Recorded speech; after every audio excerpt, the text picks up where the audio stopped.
ده ضروري ده؟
احمد مفهوم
بسم الله الرحمن الرحيم.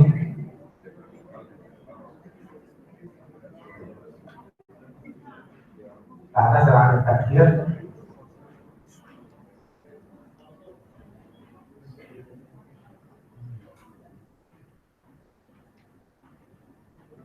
Having worked with her for a number of years while we were both at the University of Essex, it's my pleasure today to welcome and introduce Professor Lisa Jack, who will deliver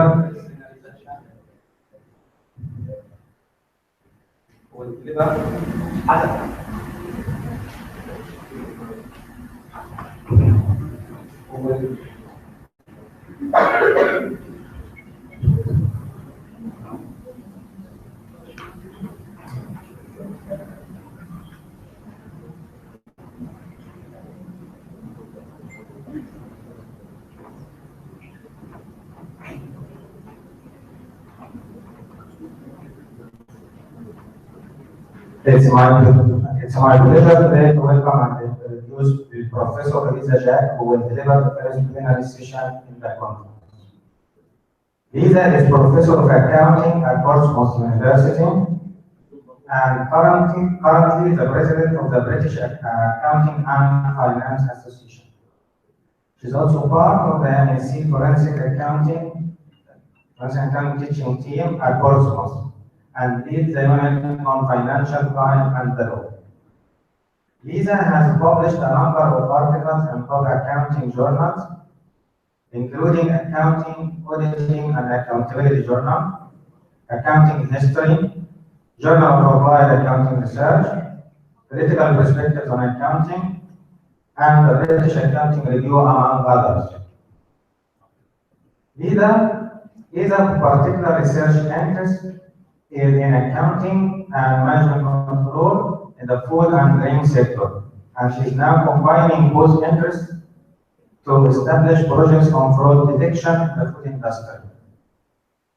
Lisa's talk today on accounting and social theory, which relates to her book, Accounting and Social Theory and Introduction, that was published in 2016.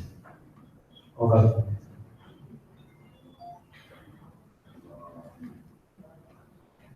Thank you very much, Maggie. First of all, I want to thank Cairo University and the Faculty of Commerce for inviting me to give the talk today. It really is a very great honour, and I'm very pleased to be here. What you might ask from the start is, what does accounting and social theory have to do with sustainable business? Well, stay with me, and I think by the end of the talk, you'll find it's actually got quite a lot to do with how we think about sustainable business, and in particular, how accounting and finance fits into that.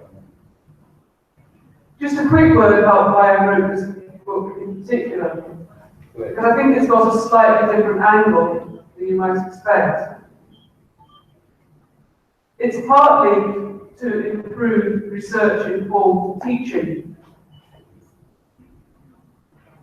It's to introduce early career researchers who are new to social theory. And having taught now, well, over 10, 15 PhD students in this area, and having examined even more theses, we sometimes have to get to grips if we're doing qualitative research. Actually, when you're doing any type of research, with some quite complex, abstract, and theoretical ideas. And sometimes what we have before us is a number of very good quality papers, but it doesn't explain the basics. And people don't always get to grips with basics of theories that they're using. So partly it was to help people understand. It's also to introduce some social scientists to accounting. And even more, to raise some discussion about the future of critically interpretive research in accounting. Now, I would place most of my work in this area. And one of the quotes I did like recently was that critical interpretive research in accounting is one of the achievements of the British academic community in the field of accounting.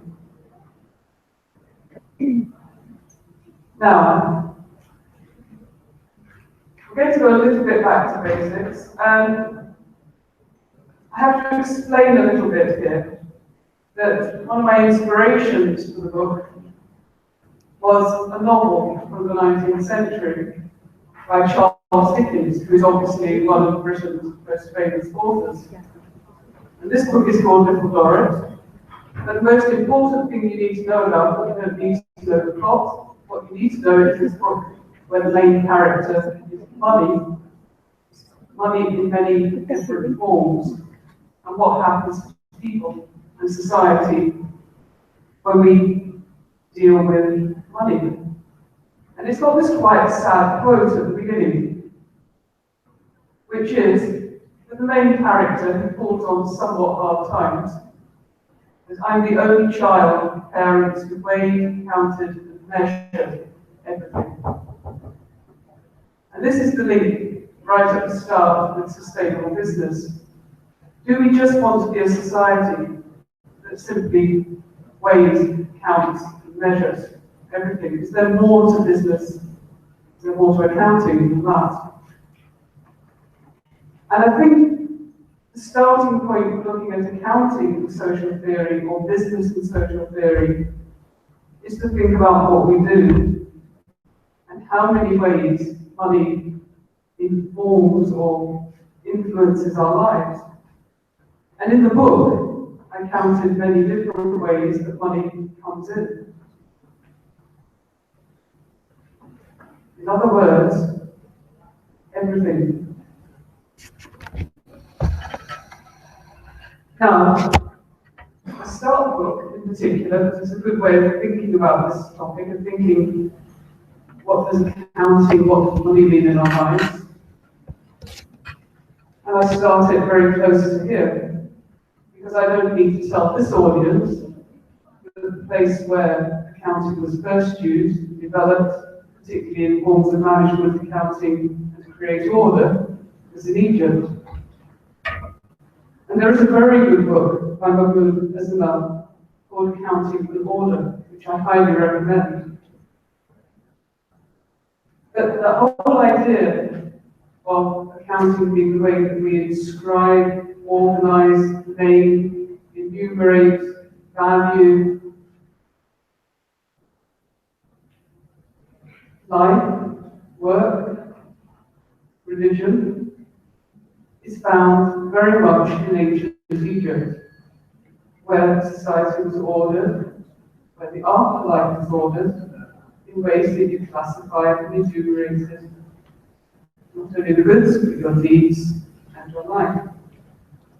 So accounting has been threading its way through social life for thousands and thousands of years. It's something very fundamental.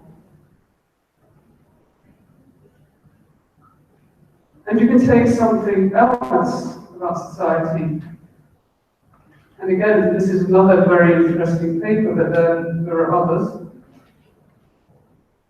What happens when you take those ways of ordering social life, business life, households, and start applying them to the situation of a conflict?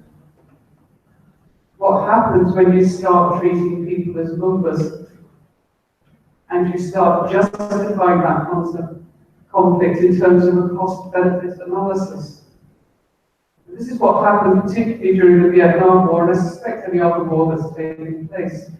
Ministers have to justify their expenditure, and they do so by somebody creating KPIs. But we're talking about people. Therefore, the problem is when you start applying accounting to situations to which it's ill-suited, as Mary Chastelbeck says, unintended consequences can result. And also, accounting underpins things which we think might be quite simple, but are actually quite complex. And this is some of my earlier work on agriculture. You would think, I think most people think that food is quite a simple thing, and that you put it in the ground, it grows, and the accounting must be quite simple. Agriculture is one of the most difficult things to account for, not just because you've got living and growing things, but because, quite frankly, we would all prefer food to be really cheap. If you want cheap food, actually that comes at quite a high cost to the people who are producing it. It can actually come at quite a high cost to ourselves, in terms of nutrition, for example. Is a business, agriculture, the food industry is a business where there is a lot of imbalances of power, and they are all mediated through forms of accounting. So, to give you a very simple management accounting example, in the UK, but in other areas as well, for processing and selling at retail, tend to do so by negotiating on the marginal cost of that food. It doesn't take somebody to be an accountant to tell you at some point you really do have to cover your overheads. So if everything's negotiated on marginal cost, who's paying for the overheads? Are the government paying for it through subsidy? Or, in the case of some industries, like horticulture, is it really just a case of juggling your cash flow so that the business survives? Quite frankly, is this sustainable? And finally, I'm just going to say very quickly that social networks are very important. Now, I've been looking at financial crime, as Mike says, in one of my classes. The interesting things about some of those is just how many people get drawn in and how informed they are by what seems like quite simple accounting. Who doesn't want to earn 20% on an investment, or whatever it was, the made of scam was paying out? And what's also very interesting on the more legal side, in financial markets, is that we have very complex models, but it's not the fact that they're necessarily accurate, it's the fact that we have something that communicates has a certain informative basis. And much quantitative work in accounting is looking for those links, those communications, those things that trigger a price rise or a change in behavior. So it doesn't take much to see that society is very much bound up with these links and these threads between money, accounting, and people. So it's not a very difficult thing to say. You can move from studying just the effects of accounting to trying to look at how accounting fits into society. And when you start doing that, it needs social theory. At this point, it's probably quite useful to give a definition of social theory, what I'm talking about when I'm talking about social theory. And I like this quote from the American sociologist, who basically says, every aspect of the social world, from the most exalted to the most mundane, can be the subject of social theory. Now, we're probably somewhere in the middle with accounting. We're not necessarily exalted, I don't think we're mundane. If you want a more academic definition, we're looking for a set of interrelated ideas about the systemization of knowledge in the world, and some explanation and prediction about the future of the world. Now, if accounting is such a fundamental part of social life, what does it tell us about how we systematize knowledge in the world? Here, a little bit more.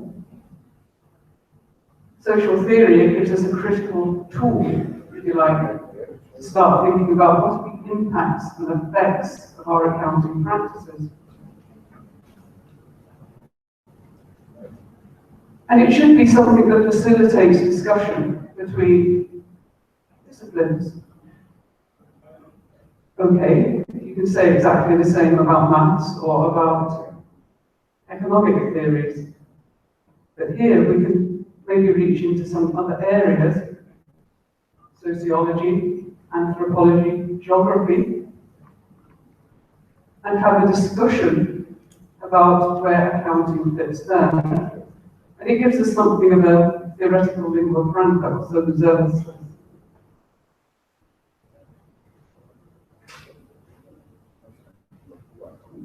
What I wanted to do in the book, rather than sort of go through a history of who used which social theory, when, in which paper, which you can read plenty of reviews about, I decided to break it down into themes or areas. I found this quote very useful, because essentially when you're using social theory, you're looking at the relationships between structure and individual action. So why do we have particular practices, rules and routines? Why do we have standards? Why do we have budgeting practices that seem to be the same across the world? Why do we all act in certain ways based on certain types of communications and accounting? But we're also looking at the relationships between the macro world, those things that apply to everybody, and we're talking about government institutions as well, or supranational institutions. But also we might be talking about the micro-social. Or when we're with organisations, we're looking at what's in between, what might be called the meso. We're looking at the nature of power. We're looking very much at what causes inequality and the origins of change. So whatever you do with social theory, this is what you're looking at, whatever you look at in life. And what I wanted to add into this definition was you also have to think about time and space. So if you're going to approach a research question or a case study, using social theory as a means of interpreting or explaining what's going on, then these might be the things you're looking at. And I found with a lot of PhD students, they'll come and say, well, I want to use Foucault, or I'm going to use Bourdieu, or my supervisor suggested I could do institutional theory. And what I usually say, well, go back to what it is you want to look at. What is it a question about? What's the real problem here? Is it a problem of power? Is it a problem of inequality? Or is it something about time and space here? So get back to the fundamentals and then start thinking about your theory.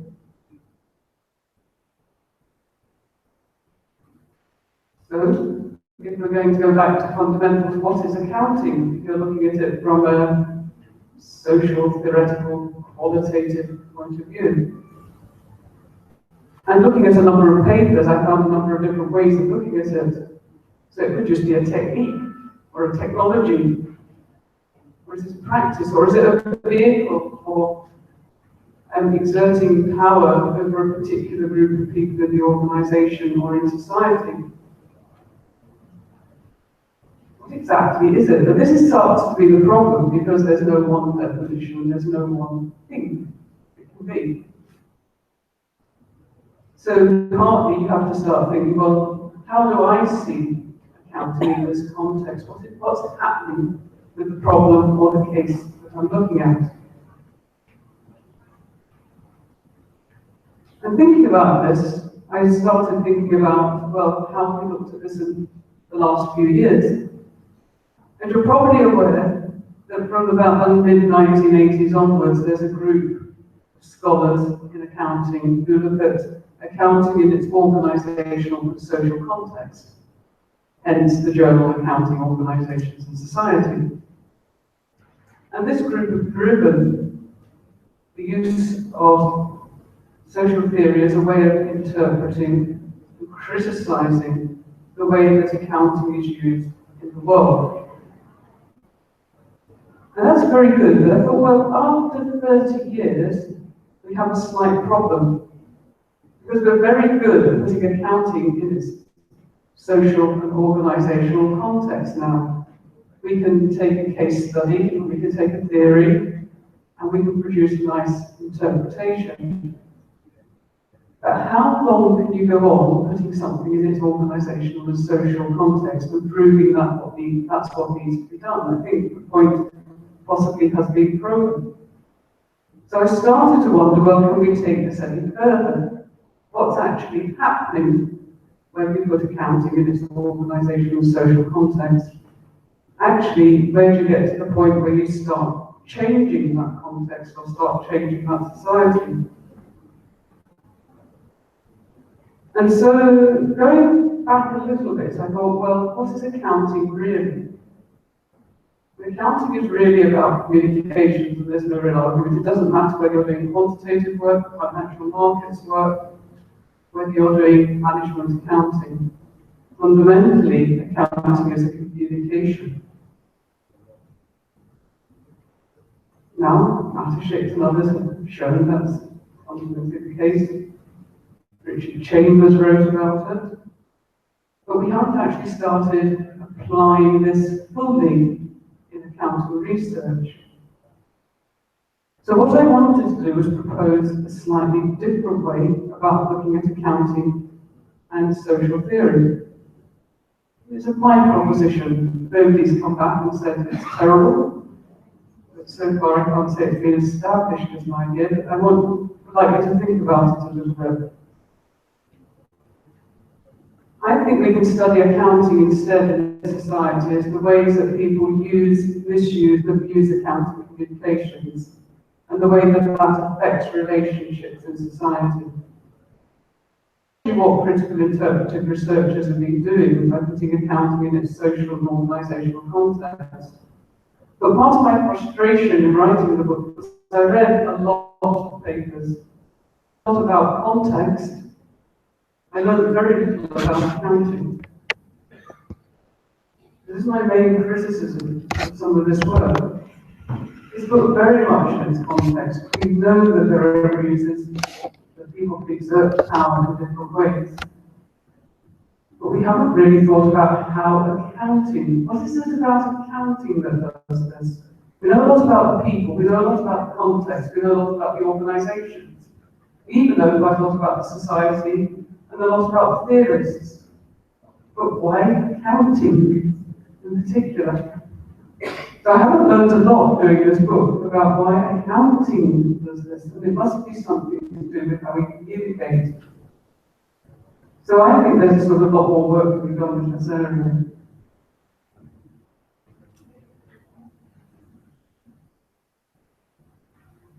And just as an aside, I try to pick up an idea that accounting practices in some way they thread their way through society.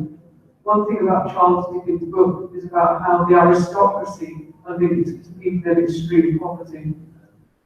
How if you count the transactions, you can go back from the people in the debtors' prison, which were very prevalent in the early 19th century, right the way through to one of the heads of government. But also, if you think about this metaphor, you can stitch something into place, and once it's stitched into place, it's quite difficult to unpick and get rid of. So there is a metaphor here about accounting practices, accounting transactions, have this sort of thread us together. And also, when I've been talking with Rob Stones, who's a sociologist I do some work with, he made a very interesting point, because he never thought his particular theory, which is strong structuration theory, would be picked up by accountants and management, which is where it's been most popular so far. And then when he thought about it, he said, well, yes, actually, I can see this, because what I'm looking at is how structure and agency go together, how people's knowledge changes agency, how it changes structure. And one thing about accountants and those in management studies is actually we're very concerned with the precision and accuracy of knowledge, or the lack of precision and accuracy of knowledge. We're very interested in how people use the knowledge they have to either keep institutions, rules and routines in place, or to try and change them. And he told me, which was a surprise to me, well, sociologists and others are not quite so interested in that. They might be interested in conversations and other things, but they don't actually get into the nature of knowledge. And what is it about accounting? But it's very much about how we have knowledge about particular transactions, people, places, and whatever. So I think there's something quite interesting here about linking communication to knowledge to try and create a bit more of an idea. And here's the key point. We can do quite a lot of research where we do a nice case study that we can get published. We can use social theory, we can pick up the work of a number of people, we can synthesize them together and come up with something new that looks better. But actually we're missing something here, because all of us are really theorists. And again, I don't think this matters whether you're doing qualitative work or quantitative work, we're all theorists. We all can be theorists. But we get a little bit caught in this pattern of we have to do a piece of work that can be published, so we're trying to follow a separate agenda. But in fact, we should be free, all of us, to create theory. And we do. We all have our theories about why other people do what we do. We have our theories about why, to take a sensitive subject, we're not being promoted as fast as we might be promoted. We work out on a day-to-day basis. We've all got our own ideas. But surely what we should be doing as academics is we take our PhDs and everything else, it's with people who can think in abstract, and people who can conceptualize. So what I'd like to see in accounting research is people who start to theorize a little bit more about why it's accounting that holds society together in such ways. So I made my first attempt at this, and I'd like to say it was published, but it's not. It's just going back for a second revised and research. But we took structuration theory and looked at what's happening. Now, I cannot teach you structuration theory in 5 minutes, so just go with me on this. It's the key thing. It's a process of structuration. People act in certain ways that are either constrained or enabled by the structures around them. You may change things. But actually, within the version I use, the one by Robert Stones, what's most important is this idea of active agency, where you actually try to influence what's going to happen. How do we do that as accountants? Or we do it in what we choose to communicate. Now, I'm thinking more about management accounting. So why do you choose to put forward that particular report at that particular time? Why did you use that phrase, that turn of language? Why did you use that particular communication? Why did you choose to use that particular performance measure? And it would be interesting to start developing a methodology where we start looking more at that than simply just asking what do you do, when, why, and how in your organisation. So, tentatively, very tentatively, we're starting to think of accounting as a structuration process that involves communication as an active agency. And what we're interested in is the form you choose.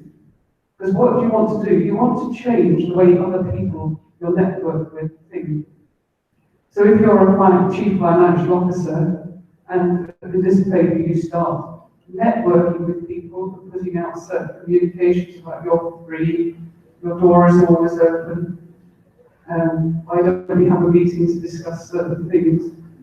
And you're trying to change the mindset of the people you're working with to think, actually, I can see a problem with this costing, I can see a problem with this budget. I can go and that person will have the information. Now they're then getting a lot more soft power. What they've done is slightly change your internal structures, and gradually they're going to change the structure of the organisation. But that works or not depends on the form of words they've chosen to use and the visuals they've chosen to use. So accounting is something that can primarily reproduce or alter people's knowledge and the behaviour. The trouble is, in any organisation, there isn't only one person trying to shape that organisation, there's several. So there's different communications going on, which might cause resistance. Now this is not what I'm primarily here to talk about, I just want to use it as an illustration of a way that a group of us has started to try and say, well, can we start using social theory, but actually making that a theory of accounting in society, not simply a theory we put on top of the accounting that we're doing. I hope that makes sense. Now, I'm going to come and take a couple of steps backwards. You'll remember, as I said, that accounting and social theory, if we're going to use social theory, we need to think about power, inequality, structural agency. I should give you a quiz at this point, shouldn't I, and find out how many you remember. What were the last two? Well done. Time and space. So I want to take a little bit and say, okay, this is an introduction. Go with you, just assume you're beginning class in this area. So how would you maybe take the concept of time and space in social theory and start teaching it in a class, or using it in a piece of research? Now, one way to begin is say, who knows about time and space? Let's be theorists. But we're not going to do that, we're just going to go straight in and say, what does time and space mean if you're looking at social theory? So, I have chosen a measure. You can have any measure you like. This one is ridiculous. Whoever heard of measuring square meters per hour? Prize for anybody who can come up with a good reason for measuring square meters per hour. It's not the point, it's just an example. What do accountants do with space? I don't mean outer space, I mean square and full. Now, if you're a management accountant, you do a number of things. You can say how much happens, how many people can be fit into a particular area. My favourite one is a new teacher. I was an alumnus for 10 years, and then I went into teaching, first of all, in what we call a further education college. I was teaching professional qualifications in accounting. And then I went to agricultural college and I took my PhD, and I ended up doing what I'm doing now. But when I was doing that first job, it's great. They gave us a desk and 2 drawers each. And there were 9 of us in the room. Because they measured the room and said you can fit 9 people into those number of square meters of space. In my first year, we suddenly acquired 11 people in the room because they said it's much more economic to measure it in cubic meters of space. Actually, you couldn't move without walking into something with a minor detail, but you only need so many cubic meters of space. That's a wonderful piece of accounting. It meant they could squeeze 2 more members of staff and they didn't have to build another building. But that's what accountants do with space, we think. They just measure up, cut it off. But actually, we need to think about it in a bit more different way. Because in fact, it's not just a measurable, calculable space. It's not just about how many machines can I fit into a particular area. Because each workplace is also simply that, it's a place. It has a place with meaning. In the case of my first job, it was essentially a very cramped space in which I had to produce all my materials and see students and do everything else. But it has a place and a meaning. It was a staff office. And my classrooms were classrooms. So place is a place.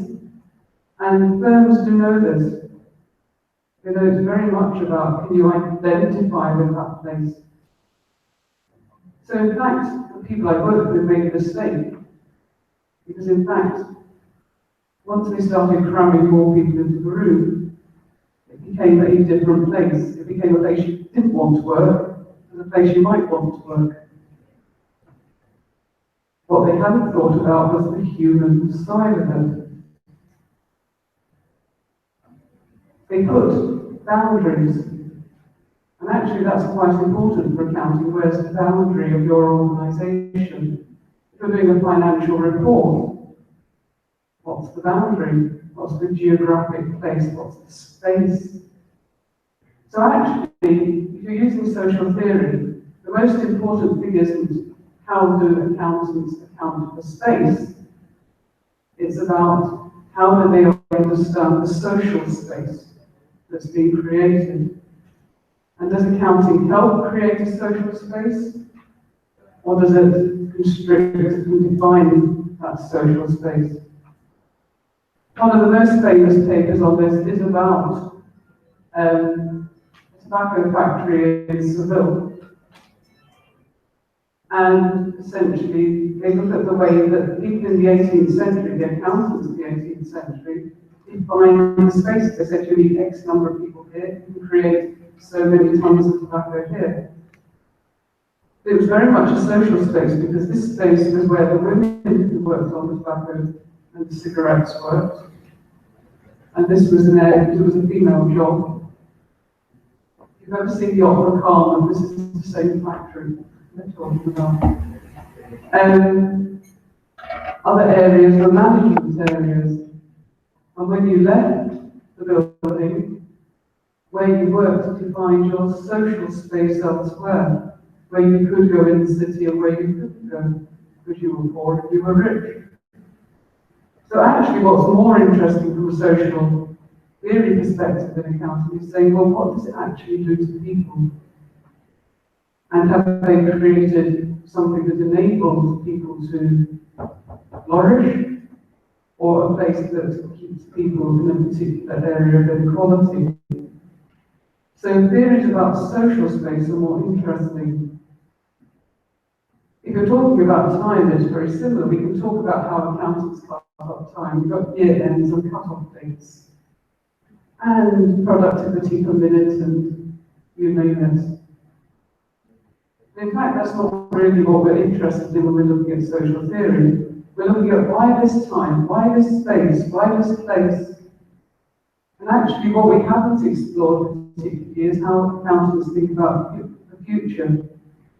Because if you're a management accountant, you might be managing the past, what happened, what costs were incurred, but really you're thinking about all the time, what can I do in the future? How can I make this business sustainable, maybe? How can I make more profit?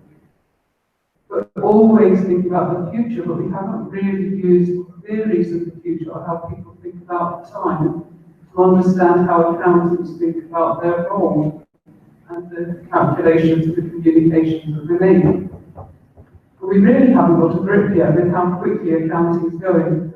So how many courses here are already teaching analytics and AI, artificial intelligence? How much you think about real-time accounting? Because in fact that's what's coming very quickly. But it affects the way you think. So I think accounting actually has a quite interesting role at slowing down society and making this thing. That's something we can bear in mind. Really, what we want to know is why this time, why this place, why these ideas. So I'm going to take an example. I'm going to take an example from a colleague of mine. I'll say this, try to do this example quite quickly. She looked at special police services in the UK. What are those? Well, it's when you bring in more police when you have a football match or a music festival or some other public event. And there's a question about this. Who pays? This is a sort of management accounting question.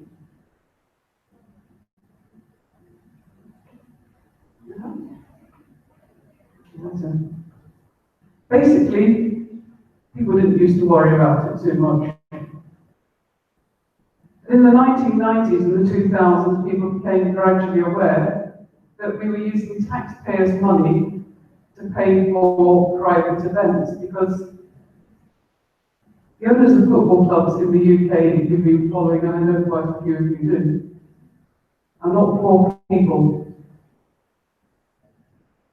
They're private events, that they're cutting down the cost of their event by using public services. So it started to be, well, okay, which bit, where's the boundary? Where's the boundary between the private event and the public service? What's a public order event? What's the disturbance? What should be security? What should be police? And who should pay? And actually, for the last 15 years, there's been a lot of court cases trying to sort this out. And also, you know, the government, quite frankly, in the UK, are trying to cut down the cost of policing. So they would quite like the cost to fall on the private company. So there are a number of issues. And it goes both ways. Can the police just charge what they like? Or can the organisers get the police to pay? Is there any profiteering going on? It comes down to what's the physical space and what's the abstract space? Who should be paying for what? What is a private event you're attending? And at what point, when you're walking to a football match, do you go from a public into a private space? And who's responsible? At that point, it probably doesn't surprise you it took so long to get to any agreement. Are we talking about much money? Well, I did find some figures. We're talking about employing sort of 90 or so police officers at an event. That's a reasonable sum of public money if the public have to pay for it. Anybody who's following English football will probably know that Everton versus Liverpool creates the most number of arrests. It's probably the most costly. So when we're theorising, what we're talking about is what is the space that can be calculated, or in the jargon, what's the calculable space? What's the territory? And what elements are you actually calculating? Is it the person, the horses, time? How do you come up with a measurement? And in fact, there's quite a complicated table about how you work out who gets the risk and who should pay the cost. And it's a matrix of basically risk against cost. And I don't have time to show it to you. If you're interested, I'll tell you where it is. So here's my last point, slightly quickly. If we're talking about doing research in this area, but we're also talking about creating research that helps make businesses sustainable using theory, then I think we need another sort of turn here, which is to think rather pragmatically, and I mean pragmatically in the sense of theoretical pragmatism rather than just being practical. So pragmatic is where you come up with a theory essentially that works. Probably the worst definition, but it will do for the moment. A common understanding that it's a tool that's best for the job. It doesn't necessarily have to be a perfect abstract idea, something we agree on. So if you're starting to think theoretically and you're starting to think pragmatically, you're starting to think, well, what is actually possible? Not just what's happened, but what's possible.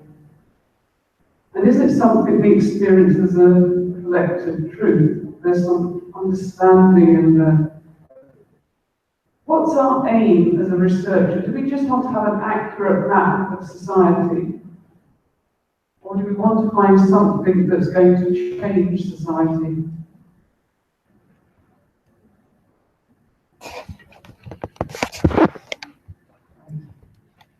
I won't explain what self-referential knowledge acquisition is just at the moment, but how it works is a pattern for doing research and thinking that could be applied to our case studies or could be applied to our business practice and consultancy. Because it's starting from the point of saying, what were our assumptions and our presuppositions here? Not simply what's happening, what are the rules and routines of the institutions, but what are our unquestioned assumptions? And then we're going to start questioning our unquestioned suppositions of others. So we go in with some knowledge of accounting, we think we know what's happening, we think we know what the assumptions are, we think we know what people are going to behave. We go in sometimes thinking that accountants are very stuck in the ways, maybe unimaginative. Not true, all the ones I meet are very innovative. We need to go in and say, well, what are the assumptions we made here? We assume that this form of costing, this form of budgeting should be the right one in this situation. I don't know, whatever supposition you've got. And then our researchers confront these suppositions head on. We say, what could be done differently? What are the possibilities? We're not just looking for an explanation, we're looking for the other possibilities. And accounting research should actually be deeply imaginative at this point, not necessarily just finding new techniques, but finding what happens in this time, this space, this place, for these people. What do we actually need in the future to make our business sustainable? I want to leave you with that thought, because that's where I think accounting and social theory can actually suddenly turn from an academic exercise into something that helps to explain and make a link and a way of talking and teaching and consulting that looks at the possibilities and not just at an explanation of what's happened. So thank you very much for listening. I'm just going to finish with this quote from John Dewey, who's a pragmatist, because I like the idea that the use of money and accounting may be a work of triumph, the application of intelligence in daily affairs. In other words, accounting does tell us something about why society is what it is and what it could be. Thank you very much.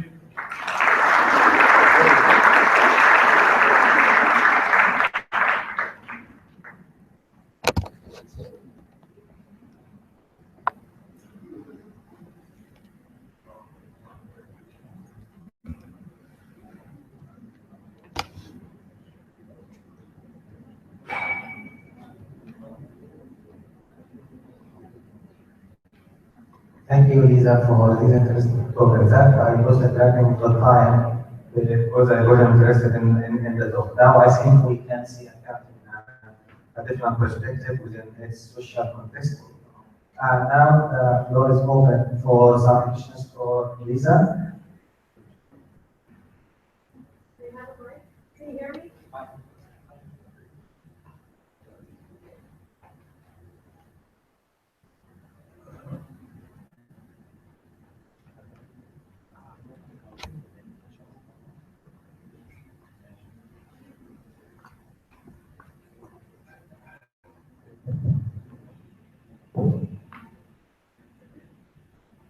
Hi, my name is Noha, and I come from the marketing field. I work at the German University in Cairo. My question is, even though I work at the marketing discipline, I find the presentation quite interesting. My specific question is, what epistemologies can help operationalize the overlap between accounting and social care? So are we talking only on the level of qualitative, interpretative, critical research? Or is there room for quantitative approaches? What do you think? That's a very good question. There are room for all approaches. I think the fundamental point is that you approach accounting as some form of communication. And whether you see that communication as something that can be seen more objectively, or whether you're looking at more of the creations of meanings between people, then there must be room for both. Because obviously your epistemology is largely there to inform how you're going to collect your data, how you're going to interpret it. Now, the reason I sound a little tentative is that I'm not a strong quantitative researcher. So most of my epistemologies are about knowledge that's socially constructive. It's about looking at the creation of meaning. But I think in the end that's not very far away from what you might do with a quantitative approach, where you see language as being far more objective.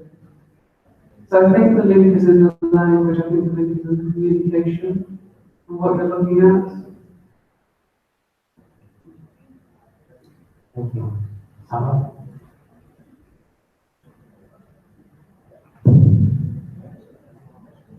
I'm Summer Sagat at the university. First of all, thank you, Lisa, for the presentation. It's quite interesting. Actually, I found using the social science theories in accounting research is very interesting, but it's very confusing at the same time. Because if you read books about methodology, you'll find it's very straightforward. You'll find the positive, interpretive, critical theories, and you'll find the feature of each one and the theories under each type. But when you read accounting paper that is social science theory, you will be confused. Because, for example, if you are talking about actor network theory, you will find some people categorize actor network theory as critical research, and other people categorize it as interpretive research. Is it important to differentiate between interpretive and critical research? And if it's important, how to differentiate between them? Thank you. That's another very good question. We're going to say that you can get very hung up about getting the right classification. And part of our problem as accounting researchers is that we're fundamentally accountants, and we love classifications and getting the right headings and reporting in the right way. One thing I've been trying to do here is get away from that. I think it really doesn't. Yes, you've got to be able to defend your thesis and say I'm in a particular school, but in fact it's much better to actually get down to the fundamentals and say, this is a problem about power, or the aspects of time and space, and how that develops, and not to think too much about I have to have a program for having the right theory with the right epistemology, ontology, and methodology. That you've got to synthesize together at the end with understanding. So, is there a divide between? I don't think there is. There are different approaches, there are different ways. It probably affects whether you get published in one journal or another. I think that's probably the fundamental problem. We divide into schools and reviewers. We say, is this critical or is this interpretive? In practice, they overlap, because how can you be critical unless you've done some sort of interpretation? And what's your interpretation worth unless you're critical? Okay. Thank you, Lisa, for your great presentations. I'm Romyanti from California University Education. I'm interested in Islamic accounting and finance. And my papers, of course, adopt some social theories. But at the same time, I'm combining some Muslim thoughts, philosophies. So that even there are different epistemology and ecological positions, do you think will it be possible for these two types of thoughts accepted? Thank you. It should be. I think it's something to be encouraged, because again, we shouldn't just fit our research to be accepted thinkers. You know, who, trouble when you read the accounting research is that it's typically going to be a certain group. And then I was quite surprised when I started doing more background research, because I started reading more widely. Actually, you can pretty much get down to 6 thinkers, and who are Western, male, with one exception, dead. You know, so again, it's coming down to the basics and starting to think about what's going on here, not just choosing a social theorist and thinking about an epistemology from a different tradition, but starting to think about how do we theorize accounting, how does this epistemology and some of these ideas come together. So it's encouraging people actually to start theorizing and not just applying theory. So I think I would say go ahead and see what happens.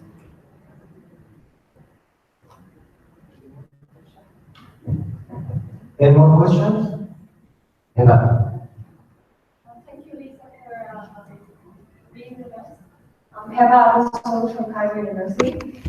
Actually, some of the counter arguments might be that we are now having standardized uniform standards and guidelines. So trying to, for example, explain power and inequality in terms of social theory, leaning more towards the constructs and the contexts of the societies rather than accounting. So your last line in the talk is really interesting, that you might tell us about how societies function. But actually, if we have uniform accounting practices and standards, it would be rather social norms that would tell us how societies function rather than how accounting works. So how would you try to apply to that? That's not a very good question. You should ask the questions in advance. Well, social norms, accounting standards, uniform practices are created by people. So why? Why do we feel the need to have those? Why do we create them? Why do we then follow them? Why don't we do otherwise? Or in fact, do we do otherwise? We speak with one practice, but in fact what's actually happening in reality is something different. So, I think your question is about, really, does the accounting tell us anything? I think yes, I mean, it asks a very fundamental question. Why do we want uniform practices? What's hypothesis of, why do we feel the need to impose uniform practices? They may form a very good functional aspect. Maybe they are the best thing, but why do we want them? And that's the question. And then what do we do? What are the unintended consequences? Sociologist Robert Merton said the whole of sociology is the study of unintended consequences. So if we're going to take what's the role of social theory, what's the role of people, well, fundamentally, do we accept uniform practices? Do we rebel against them, or do we play games with them? That's the interesting question. I think we need many forms of accounting research. You can't do it all in one way. So we need to complement each other. Some say how would uniform practices work? What's the best way? What should they be? But another group say, well, what are the unintended consequences? Any more questions, comments?